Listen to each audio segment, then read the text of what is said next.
तो दोस्तों हमने दर्शन करते ही यहाँ पे बारिश शुरू हुई है। अब बाबा जी ने बारिश शुरू कर दी है। हेलो दोस्तों, जय श्री केदारनाथ। तो दोस्तों हम तीनों दोस्त मिलकर जाने वाले हैं केदारनाथ तक, वो भी बिल्कुल कम बजट के अंदर। तो अगर आप भी जानना चाहते कैसे आप भी कम बजट के अंदर केदारनाथ तक की यात्रा पूरी कर सकते हैं तो आप हमारी वीडियो के अंदर बने रहिएगा। सब कुछ हम आपको बताएंगे, कितना कुछ किराया वगैरह लगता है और कैसे आप कम बजट के अंदर सब कुछ एडजस्ट वगैरह कर पाएंगे। तो आज हमारी यात्रा का पहला दिन, जिसमें हम जाने वाले हमारे गाँव से लेकर हरिद्वार तक। तो हम तीनों दोस्त मिलकर निकलते हैं 12 बजे हमारे गांव से। सिंपल हम 2 घंटे तक बस के अंदर सफ़र तय करते हैं। उसके बाद जाते हैं हम मेट्रो स्टेशन पर, जहां से मेट्रो लेने के बाद हम 3 बार मेट्रो चेंज करते हैं और फिर हम पहुंच जाते हैं रोशनी विहार, जहां से हम जाते हैं रेलवे स्टेशन पर। और रेलवे स्टेशन पर जाने के बाद में हमने वहां से ली हरिद्वार के लिए टिकट, जो कि दोस्तों आपको पर पर्सन के हिसाब से 90 रुपये के आसपास पड़ती है। यानी आप 90 रुपये के अंदर ही हरिद्वार तक पहुँच जाते हैं। दिल्ली से आपको सिंपल 13 नंबर प्लेटफॉर्म के ऊपर ट्रेन मिल जाती हरिद्वार के लिए। तो वहाँ से हमने अपनी जो जर्नी हरिद्वार के लिए वो स्टार्ट की। हेलो गाइस, अभी हम चल पड़े हैं दिल्ली से हरिद्वार के लिए। एक बार आपको प्लेटफॉर्म पे दिखा देते हैं। ट्रेन अभी जस्ट चली है यहाँ से। तो आप चैनल को सब्सक्राइब कर लेना, आपको वीडियोस मिलते रहेंगे हरिद्वार के रिगार्डिंग और सभी आपको बताएंगे हम सब कुछ क्या कुछ करने वाले हैं अगली वीडियोस के अंदर। तो आप ज़रूर सब्सक्राइब कर लेना चैनल को। वहाँ से दोस्तों 4-5 घंटे का सफ़र तय करने के बाद हम पहुँचे सिंपल रात के टाइम पर वहाँ हरिद्वार के अंदर।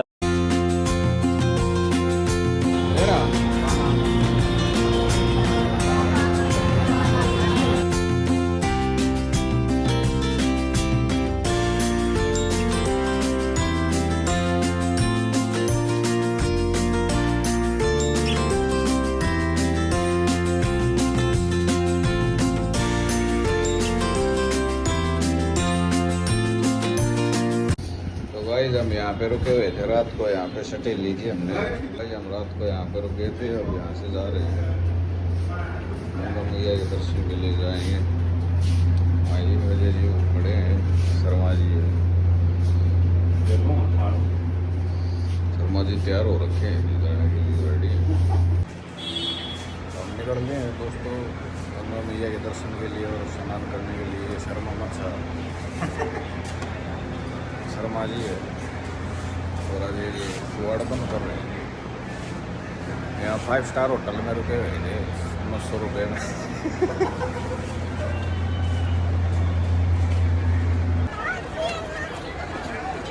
तो फाइनली हम आ चुके हैं हरिद्वार में गंगा के किनारे। अब यहाँ पे हम बोटे मारेंगे। शर्मा जी रेडी हो रहे हैं। शर्मा जी रेडी है। फिर कुछ घंटों तक हमने गंगा के अंदर स्नान किया, मस्ती की और सूर्य वंदना भी की साथ में।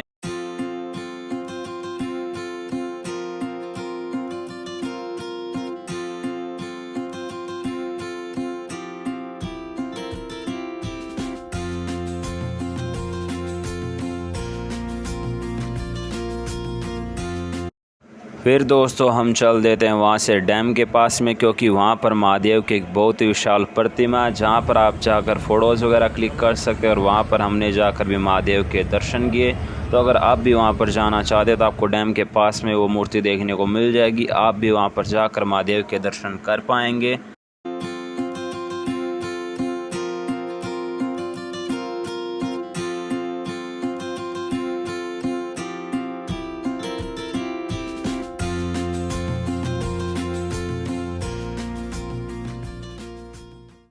महादेव के दर्शन करने के बाद दोस्तों हम चल देते हैं डैम की तरफ। डैम मैंने आपको बताया था, यहाँ पर जब आप रेलवे स्टेशन से उतरेंगे तो उससे थोड़ी दूर आपको डैम देखने को मिलेगा। तो वहाँ पर जहाँ पर आप गंगा नदी को भी देख सकते हैं डैम के अलावा। और आप ये भी देख सकते हैं कि डैम पर यहाँ पर जब गंगा नदी निकलती है डैम से तो कितनी अच्छी लगती है, कितना अच्छा वहाँ पर नज़ारा वगैरह बनता है। तो वो भी आप जाकर वहाँ पर देख सकते हैं।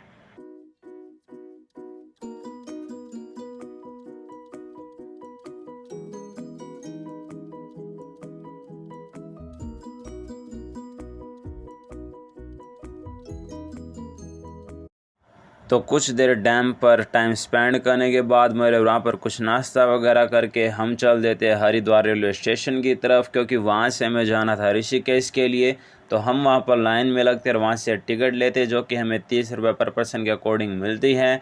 और 2-3 घंटे के अंदर ही हम पहुँच जाते हैं ऋषिकेश के अंदर। तो अगर आप भी जाना चाहते तो वहाँ पर आपको टिकट मिल जाएगी जनरल डिब्बे के लिए, तो वहाँ से आप कलेक्ट वगैरह करके सफ़र कर सकते हैं ऋषिकेश के लिए। ऋषिकेश जाने के बाद वहाँ पर हम पहले जाते हैं त्रिवेणी घाट पर, जहाँ पर आप देख सकते हैं कितना अच्छा वहाँ पर नज़ारा है। वहाँ पर हम कुछ फ़ोटोज़ वगैरह क्लिक करते हैं, कुछ वीडियोस बनाते हैं और उसके बाद हम चल देते हैं गंगा नदी के घाट पर।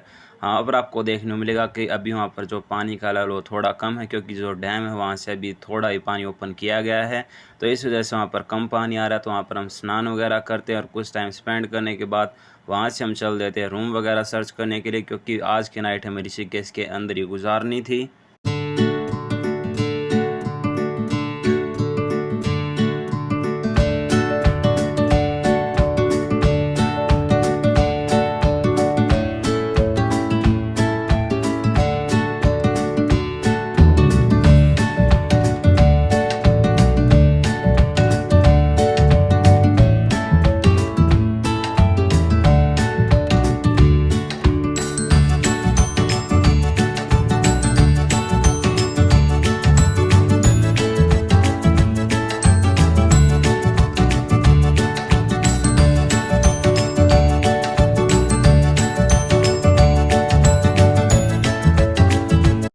ऋषिकेश में कुछ देर घूमने के बाद में फिर हम चल देते अपने रूम पर, जो कि हमें कम ही रेंट के अंदर मिल जाता है, जिसका प्राइस ओनली 1000 रुपये एक रात के लिए। तो वहाँ पर हम अपना सामान वगैरह रखते हैं और उसके बाद में पास ही में मिल जाता है आंटी जी का ढाबा, जो कि नेचुरल घर वाला खाना बनाती हैं। तो वहाँ पर हम खाना वगैरह खाते हैं और उसके बाद चल देते वापस अपने रूम की तरफ। तो दोस्तों अभी हम रुके हैं यहाँ ओजी हीलिंग्स रूम के अंदर। यहाँ पर आप इनका नंबर वगैरह देख सकते हैं। अगर यहाँ पर आप बाई चांस आना चाहते हैं ऋषिकेश में तो यहाँ पर आप विज़िट कर सकते हैं। यहाँ पर आप देख लीजिए, ये इनका होटल है। यहाँ पर आपको एसी नॉन एसी दोनों टाइप के रूम्स देखने को मिल जाएंगे। हमने कल रात यहाँ पे वो किया था और अभी थोड़ी देर के अंदर यहाँ पर हम चेकआउट करेंगे। यहाँ पर आपको रिसेप्शन देखने को मिल जाएगा इनका, और आपको यहाँ पर कम प्राइस के अंदर देखने को मिलेंगे रूम। तो यहाँ पर आप अगर ऋषिकेश के अंदर आते हैं तो आप यहाँ पर विज़िट कर सकते हैं। आपके यहाँ पर बेस्ट रूम मिलने वाले हैं। चलो दोस्तों, हम निकल गए हैं होटल से, अभी जा रहे हैं नीचे ऋषिकेश में, गंगा में स्नान करके फिर देवप्रयाग के लिए निकलेंगे। ऋषिकेश में नीचे आते हुए हमें गंगा के घाट पर देखने को मिलते हैं महादेव की एक बहुत ही सुंदर प्रतिमा, जहां पर हम महादेव के दर्शन करते हैं। और वहां पर कुछ समय व्यतीत करने के बाद में हम चल देते हैं बस स्टैंड की तरफ, जहां पर रास्ते में जानकी पुल तो देखने को मिलता है। वहां पर साथ साथ में प्रभु श्री राम का जो पुल है वो भी हम वहाँ पर देखते हैं और वहाँ से चल देते हैं बस स्टैंड की तरफ। तो अभी हम जा रहे हैं माँ जानकी झूले की तरफ। यहाँ पर आप देख सकते हैं अभी के टाइम पे कितनी भीड़ है। तो आप ये मान के चलिए सावन के टाइम पे यहाँ पर कितनी भीड़ होती है। यहाँ पर आप देख सकते हैं कि कितने लोग आए हुए हैं।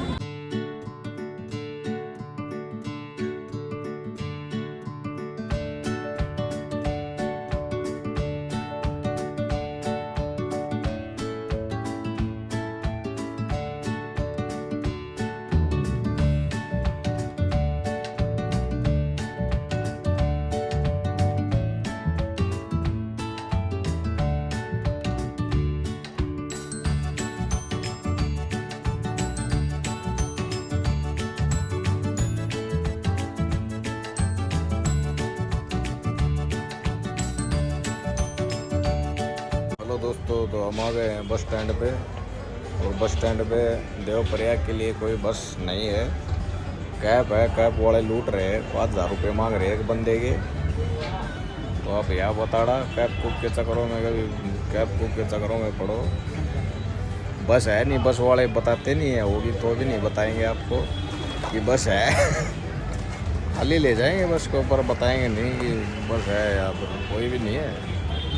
वैसे तो दोस्त हमारा प्लान था कि हम ऋषिकेश से जाने वाले हैं देवप्रयाग तक, जो कि दोस्तों ऋषिकेश से 65 किलोमीटर दूरी पड़ता है, और जहां पर भागीरथी और अलकनंदा नदी मिलकर करते हैं माँ गंगा का निर्माण।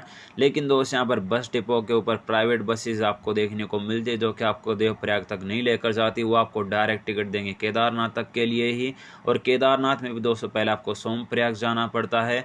और वहाँ पर कैब वगैरह भी इतनी महंगी कि आपको वहाँ पर 5,000 रुपये के आसपास पड़ती है एक पर्सन के लिए कैब। तो इस वजह से हम अपना जो देवप्रयाग का प्लान है वो कैंसिल कर देते हैं और पास के ATM में जाकर पहले हम पैसे निकाल, फिर दोस्तों कैश निकालने के बाद में हम चल देते बस डिपो पर, जहां पर हमें केदारनाथ के लिए टिकट लेनी थी। तो वहां पर हमें बस उतारने वाली थी सोमप्रयाग में, जो कि ऋषिकेश से पड़ता है 250 से 300 किलोमीटर। तो हम वहां से अपने बस डिपो पर जो टिकट है वो ले लेते हैं 3 दोस्तों के लिए, और वहां पर हमें एक टिकट का प्राइस पड़ता है 500 रुपये। तो अपनी टिकट लेकर हम बैठ जाते बस के अंदर, और वहीं पर 5-6 घंटे का सफ़र होने के कारण हम अपने बस के अंदर ही नाश्ता वगैरह कर लेते और बाहर के व्यू को एंजॉय करते हुए हम अपनी जो जर्नी उसको स्टार्ट करते हैं केदारनाथ के लिए।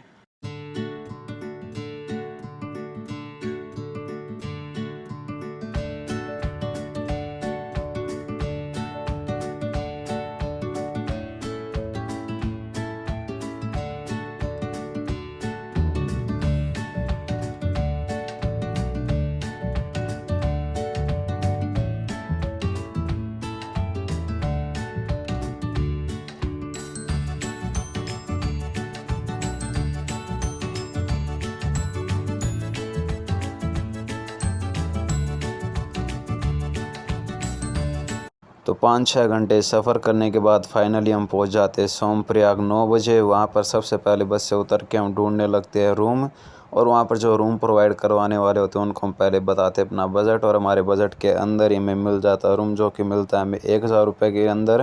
तो वहाँ पर आपको AC रूम्स की ज़रूरत नहीं पड़ेगी, क्योंकि वहाँ पर ठंड वगैरह होती है रात में, तो आप नॉन AC रूम्स के साथ भी काम चला सकते हैं। हमें अगले दिन निकलना था केदारनाथ के लिए, तो आने वाले ब्लॉग के अंदर केदारनाथ की यात्रा भी हम आपको दिखाएंगे। हेलो दोस्तों, नमस्कार। तो आपको साक्षात महादेव के दर्शन करवाते हैं। अंदर वीडियो बनाना वगैरह। हेलो गाइस, जय श्री केदारनाथ। आज है हमारी जर्नी का डे 4 और आज हम जाने वाले सोमप्रयाग से लेकर केदारनाथ तक। तो केदारनाथ तक यात्रा शुरू करने के लिए हम सुबह जल्दी उठते हैं और पहले हम निकल पड़ते हैं सोमप्रयाग से लेकर गौरीकुंड तक, क्योंकि गौरीकुंड से केदारनाथ के लिए जो यात्रा वो स्टार्ट होती है। तो उसके लिए दोस्त आप सोमप्रयाग से जो शटल्स है उसका भी यूज़ कर सकते हैं, जिसमें आपको पर पर्सन के 50 रुपये देने होते हैं। तो हम भी वहाँ से अपनी जो शटल सेवा उसका यूज़ लेते हैं और पहुँच जाते हैं गौरीकुंड, और वहाँ से हम स्टार्ट करते हैं अपनी केदारनाथ के लिए यात्रा। तो फाइनली दोस्तों 9 बजे हम पहुंच जाते हैं गौरीकुंड, और वहां से हम स्टार्ट कर देते हैं पैदल ही अपनी केदारनाथ के लिए यात्रा। हालांकि दोस्तों जब आप थोड़ा बहुत वहां से पैदल चलेंगे गौरीकुंड से, तो आपको 1 किलोमीटर के अंदर ही आपको वहां पर जो लोकल्स की सर्विस वो मिलना स्टार्ट हो जाएंगी, जिसमें आप घोड़ा या घोड़ी बुक कर सकते हैं चढ़ाई वगैरह करने के लिए, जिसका प्राइस आपको 4 से 5,000 रुपये के बीच में देखने को मिल जाता है। वहीं पर आप पालकी के थ्रू भी ऊपर चढ़ाई कर पाएंगे, और आपको टोकरी के अंदर बिठाकर भी वो लेकर जाते हैं लोकल्स। तो आप इन तीनों में से किसी भी एक सेवा को चूज़ कर सकते हैं। हालांकि वहाँ पर आपको हेलीकॉप्टर की वो भी देखने को मिलती है, लेकिन उसके लिए पहले आपको ऑनलाइन रजिस्टर करना पड़ता है, जिसमें आपको पर पर्सन की टिकट अप्रॉक्सीमेट 5,700 से लेकर 6,000 के बीच में देखने को मिलती है। और वो आपको जिस दिन लेकर जाएंगे उससे अगले दिन आपको वापस लेकर नीचे आएंगे, तो आप उसके थ्रू भी वो कर सकते हैं। हालांकि हमारा बजट कम था, तो हम पैदल ही अपनी यात्रा स्टार्ट कर देते हैं केदारनाथ के लिए।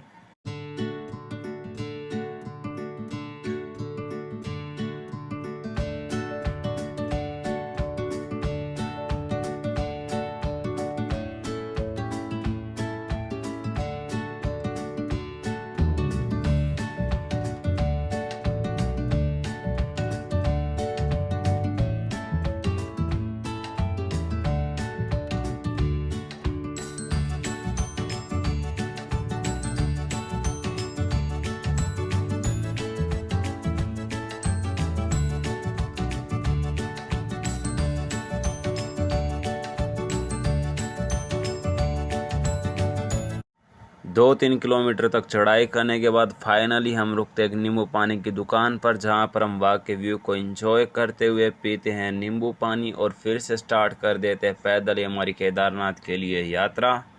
2-3 घंटे तक और ऊपर चढ़ाई करने के बाद में हम तीनों दोस्तों को भूख लग जाती है, तो वहाँ पर दोस्तों हम रुकते एक दुकान पर, जहाँ पर आपको कई ऑप्शंस देखने को मिल जाते हैं खाने के लिए। वहाँ पर आप स्नैक्स वगैरह खा सकते हैं, आपको मैगी वगैरह भी वहाँ पर आपको देखने को मिल जाती है। हालांकि बेस्ट ऑप्शन हमें यही लगता है कि हम वहाँ पर जो आलू के पराठे वो अपने लिए बनवा लेते हैं, जिसका प्राइस आपको एक पराठे का पड़ता है वहाँ पर 60 रुपये, चाय आपको 20 रुपये की मिल जाती है। तो वहाँ पर हम आराम से बैठकर अपना जो पराठा है वो खाते हैं और उसके बाद में हम दोबारा से स्टार्ट करते हैं अपनी केदारनाथ के लिए पैदल यात्रा।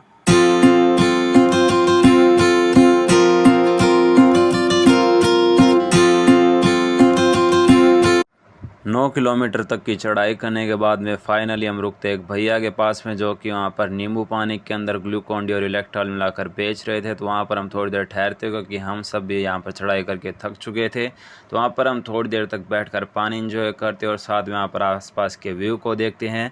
और उसके बाद थोड़ा ऊपर जाने के बाद में हमें देखने को मिलता है ग्लेशियर, जो कि पिघल कर नीचे आया हुआ था। तो वहाँ पर ही हम थोड़ा टाइम स्पेंड करते हैं और उसके बाद हम वापस चल देते हैं अपनी यात्रा कंप्लीट करने के लिए। तो फाइनली दोस्तों 6 घंटे के अंदर हम अपनी जो 15 किलोमीटर की चढ़ाई है उसको कंप्लीट कर लेते और पहुंच जाते ऊपर केदारनाथ पर, जहां पर हम पहले जाकर ढूंढने लगते अपने लिए कैंप, जहां पर हम अपनी जो रात है वो गुजार सके। तो शाम के 3 बजे हम अपना जो कैंप वगैरह हो जहां पर जाकर ले लेते हैं और वहां पर हम पहले बार चले जाते हैं नाश्ता वगैरह करने के लिए। तो वहां पर हम नाश्ते के अंदर लेते हैं आलू का पराठा, जो कि हमें वहाँ पर मिलता है 70 रुपये का एक और 30 रुपये की एक चाय। और वहाँ पर आप सूप वगैरह पी सकते हैं, जो कि आपको 50 रुपये का एक बाउल देखने को मिल जाता है। तो वहाँ पर अपना जो सामान वगैरह वो लेकर आते हैं कैंप के अंदर और अपना नाश्ता भी कैंप के अंदर लाकर यहाँ पर अपना नाश्ता वगैरह करते हैं और फिर हम सो जाते, क्योंकि अगले दिन हम जाने वाले हैं महादेव के दर्शन करने के लिए केदारनाथ में। कैंप के अंदर रात गुजारने के बाद सुबह हम उठते हैं 7 बजे और सुबह उठने के बाद में हम अपने आसपास का जो नज़ारा है उसको देखने लगते हैं। आपको वहाँ पर देखने को मिल भी जाएगा, पहाड़ों के ऊपर सफ़ेद जो बर्फ़ की चादर है वो बिछी हुई है, ठंडी ठंडी हवाएं चल रही हैं और यहाँ पर आप आसपास के सीन को देखेंगे तो आपका दिल वहाँ पर लग जाएगा, क्योंकि एक तो वहाँ पर केदारनाथ के अंदर भक्ति का माहौल और साथ में यहाँ पर इतने प्यारे प्यारे दृश्य है। तो आपको वहाँ पर ऐसे ऐसे सीन देखने को मिलेंगे, आपका वहाँ से जाने का मन ही नहीं करेगा। तो वहाँ पर कुछ देर नेचर के सीन को एंजॉय करने के बाद में हम चल देते हैं केदारनाथ धाम की तरफ पर, जहाँ पर जाकर हम दर्शन करने वाले हैं महादेव के। 500 मीटर का और सफ़र तय करने के बाद में फिर हम पहुंच जाते हैं टिकट काउंटर पर, जहां पर आपको महादेव के दर्शन करने के लिए टिकट वगैरह लेनी होती है।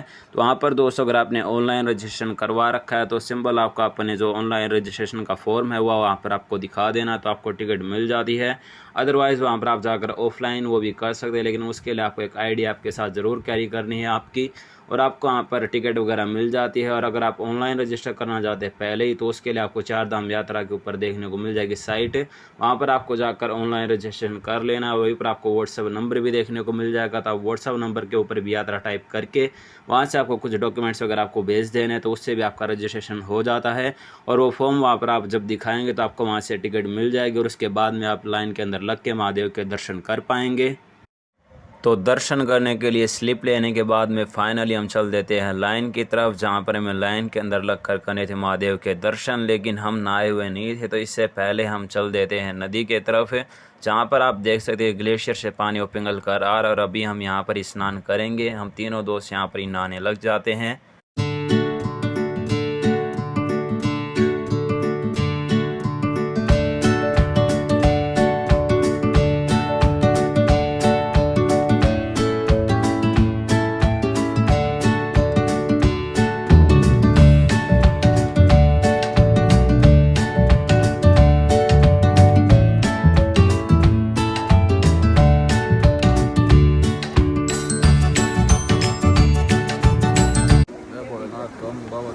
दर्शन के लिए हम लाइन में लगे हुए हैं, अभी शर्मा जी पीछे लगे हुए हैं और हमें अभी 1 घंटा हो गया है। यहाँ पे हॉस्पिटल बना रहा है पीछे की तरफ है और वो रेस्ट हाउस बना हुआ है। तो अभी हम जा रहे हैं बाबा के दर्शन के लिए, धीरे धीरे चल रहे हैं। पीछे की तरफ बर्फ़ पड़ी हुई है, अभी बहुत ठंड थी तो अभी धूप आई है, अभी जस्ट ही आई थी। तो यहाँ पर दोस्त आप देख सकते हैं कितनी ज़्यादा मात्रा के अंदर यहाँ पर श्रद्धालु आए हुए हैं महादेव के दर्शन के लिए। यहाँ पर आप लाइन देख लीजिए कितने दूर तक लाइन लगी हुई है। हालांकि दोस्त हम सुबह यहाँ पर 7 बजे आकर लाइन में लगे थे, लेकिन उसके बाद में भी यहाँ पर जो लाइन है वो लगातार बढ़ती जा रही है श्रद्धालुओं की, जो कि 1-2 किलोमीटर तक पहुँच चुकी है। और आगे आप देखेंगे जहाँ पर कई ऐसे श्रद्धालु जो पीछे से आकर आगे लाइन के अंदर लग जाते, जिससे जो पीछे वाले श्रद्धालु उनका नंबर नहीं आ पाता दर्शन करने के लिए। तो हमारे साथ भी ऐसा होता है, दोपहर में यहाँ पर जो कपाट है वो बंद कर दिए जाते हैं और उसके बाद में थोड़ी देर वेट करने के बाद में फिर से लाइन आगे बढ़ती है और फिर हम ऊपर चल देते हैं महादेव के दर्शन करने के लिए लाइन के अंदर ही।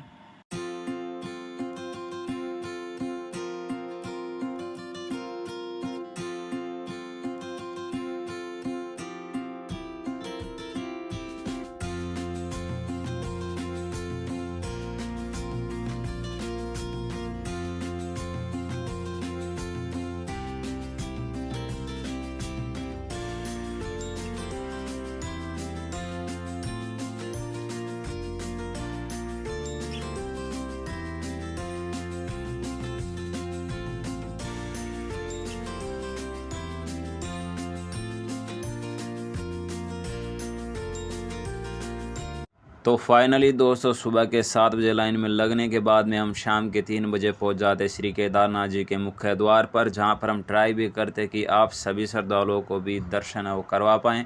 लेकिन वहां पर जो गार्ड बैठे हुए हमारा जो फ़ोन है वो ऑफ़ करवा देते, तो इसी वजह से हम अंदर की जो वीडियो वो नहीं बना पाते। लेकिन हम आपको एक बार बाहर से ज़रूर महादेव जी के दर्शन करवा देते हैं। यहाँ से आप देख लीजिए कितना सुंदर दृश्य है यहाँ पर आपको देखने को मिलेगा। यहाँ पर आप देख सकते हैं कितने ज़्यादा श्रद्धालु आए हुए हैं।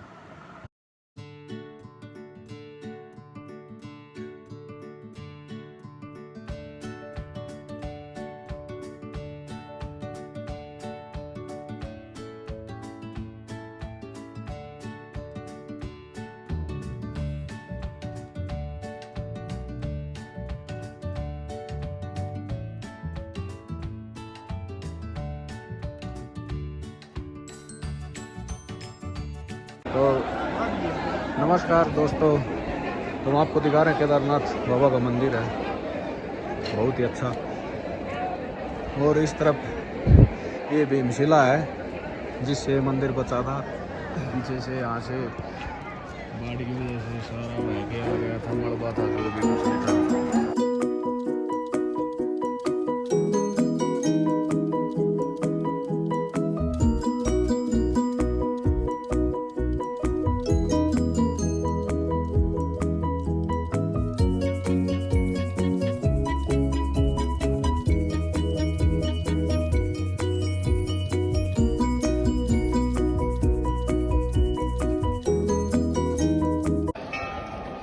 तो दोस्तों हमने दर्शन करते ही यहाँ पे बारिश शुरू हुई है। अब बाबा जी ने बारिश शुरू कर दी है। तो फाइनली दोस्तों हम 4 बजे तक तीनों दोस्त मिलकर श्री केदारनाथ बाबा जी के दर्शन कर लेते हैं। और हमारे दर्शन करने के बाद जब हम बाहर निकलते तो बारिश भी अचानक से शुरू हो जाती है। तो यहाँ पर आप देख सकते हैं कितना अच्छा मौसम यहाँ पर हो रखा है। हालांकि आपको यहाँ पर थोड़ी ठंड वगैरह तो लगेगी। और अभी हम जाने वाले नीचे सोमप्रयाग के अंदर, जो कि 15 किलोमीटर तो हमने बताया था गौरीकुंड तक पड़ता है केदारनाथ है। और 3 किलोमीटर और नीचे जाने पर हम सोमप्रयाग के अंदर पहुँचेंगे। तो अभी हम अपनी जो यात्रा है नीचे के लिए वो शुरू कर देते हैं।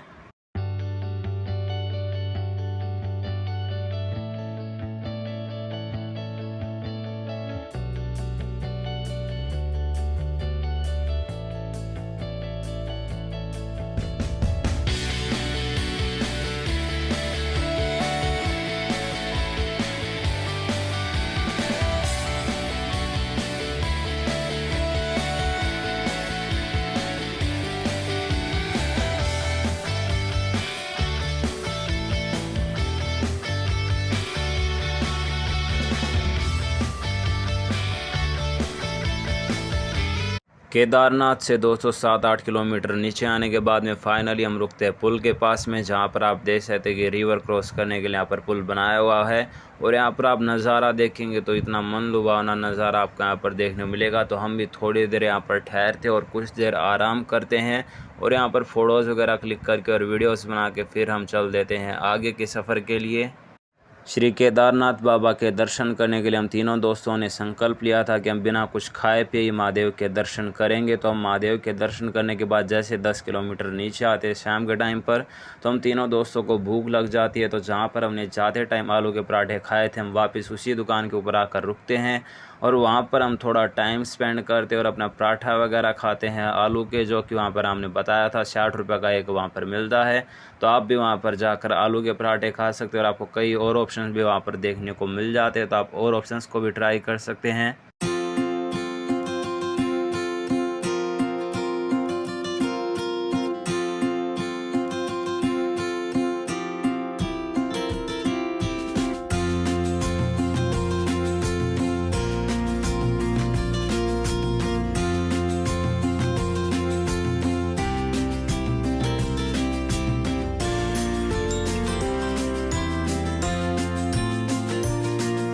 तो दोस्तों 4 घंटे लगातार चलने के बाद में फाइनली हम पहुंच जाते हैं गौरीकुंड, जहां से हम 3 किलोमीटर और आगे जाएंगे सोमप्रयाग तक और आज की रात हम सोमप्रयाग के अंदर ही बिताने वाले हैं। सोमप्रयाग में दोस्तों रात गुजारने के बाद आज हम जाने वाले हैं देवप्रयाग। उसके लिए पहले हम बस स्टैंड के ऊपर जाकर वहां से बस लेते हैं, जहां पर हमें डायरेक्ट देवप्रयाग के लिए तो टिकट नहीं मिलती, तो वहां से हम हरिद्वार के लिए टिकट ले लेते हैं, जो कि हमें 600 रुपये पर पर्सन के हिसाब से मिलती है। तो हम तीनों दोस्त बस के अंदर बैठकर फाइनली पहुंच जाते हैं देवप्रयाग और वहां कर जाकर हम पहले दर्शन करते हैं संगम के, जहां पर भागीरथी और अलकनंदा मिलकर करती है माँ गंगा का निर्माण।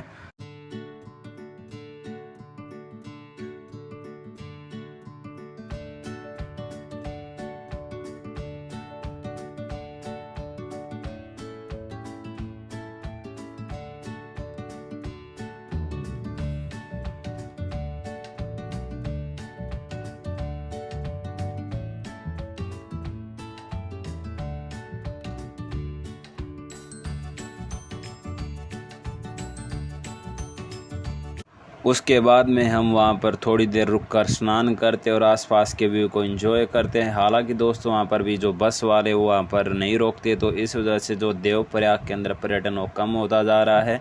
वहाँ पर आपको भीड़ बिल्कुल ना के बराबर ही देखने को मिलती, क्योंकि वहाँ पर प्राइवेट बसेज ही चलती हैं और वो वहाँ पर रोकते नहीं, क्योंकि वो वहाँ पर पैसे कमाने के चक्कर में आपको या तो डायरेक्ट केदारनाथ के लिए टिकट देंगे और अगर आप केदारनाथ से वापस आओगे तो आपको केदारनाथ से डायरेक्ट या तो ऋषिकेश के लिए टिकट मिलेगी या फिर हरिद्वार के लिए। तो इस वजह से वहाँ पर जो पर्यटन वो ख़त्म होता जा रहा है और टूरिस्ट भी वहाँ पर आपको ना के बराबर ही देखने को मिलेंगे देवप्रयाग के अंदर।